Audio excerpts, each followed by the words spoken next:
बिस्मिल्लाहिर्रहमानिर्रहीम। अस्सलामुअलैकुम व्यूअर्स। आज मैं बना रही हूँ फूल गोभी के पकोड़े। मैं किस तरीके से बनाती हूँ आइए आप लोगों से भी शेयर करती हूँ। तो व्यूअर्स, अगर आप लोग भी मेरे तरीके से बनाएंगे तो इंशाल्लाह आपकी फैमिली बहुत ही ज़्यादा इनको पसंद करेगी। ये बहुत ही स्पेशल बनते हैं, आप इन्हें बना के अपने मेहमानों को भी पेश कर सकते हैं।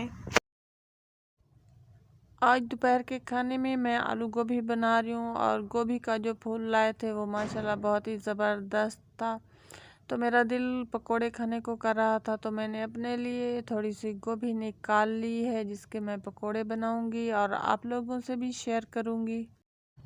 गोभी के ये पकोड़े बहुत ही ज़बरदस्त बनते हैं। अगर आप लोग भी मेरे तरीके से बनाएंगे तो इंशाल्लाह आपकी फैमिली भी इन्हें बहुत ही ज़्यादा पसंद करेगी।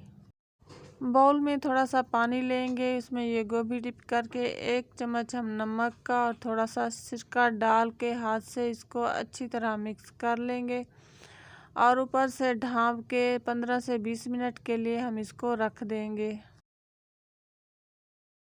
तो बस तकरीबन इसको डिप किए हुए 20 मिनट हो गए हैं। अभी मैंने इसको निकाल लिया है। अब इसमें इसको मसाला लगाऊंगी।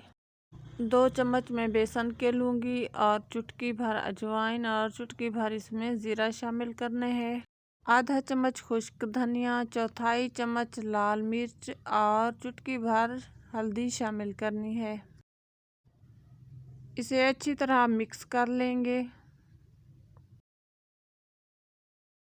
बाउल में एक साइड पे हम गोभी को इस तरह रख के ऊपर से हम इसको बेसन छिड़क देंगे और इस तरह अच्छी तरह मिक्स कर लेंगे। खुश्क बेसन हमने इसलिए इसके ऊपर लगाया है ताकि गोभी के अंदर जो पानी हो वो बेसन जज़ब कर ले। थोड़ा सा जो बेसन बच जाता है उसमें हम थोड़ा सा पानी डाल के इसको घोल लेंगे और गोभी को अच्छी तरह इसमें मिक्स कर लेंगे ताकि ये सारा बेसन जो है गोभी के ऊपर लग जाए। एक चीज़ जो मैं इसमें भूल रही हूँ वो है नमक। नमक मैंने पहले भी गोभी को लगा के रखा हुआ था, अभी भी हम इसमें थोड़ा सा जो है चुटकी भर नमक इसमें डाल देते हैं। ये मसाला लगा के हम 10 से 15 मिनट के लिए इसको रख देंगे ताकि गोभी के अंदर तक ये मसाला जो है जज़ब हो जाए। तो बस मसाला लगाया तकरीबन 10 मिनट हो गए हैं। अब कढ़ाई को मैंने चूल्हे पे चढ़ा दिया है। इन सारे पकौड़ों को हम कढ़ाई में डाल के गोल्डन ब्राउन कर लेंगे। एक एक पकोड़े को पलटना थोड़ा मुश्किल होता है। इस तरह हम चम्मच से इसको हिलाते रहेंगे ताकि ये दोनों साइडों से अच्छी तरह गोल्डन ब्राउन हो जाएं।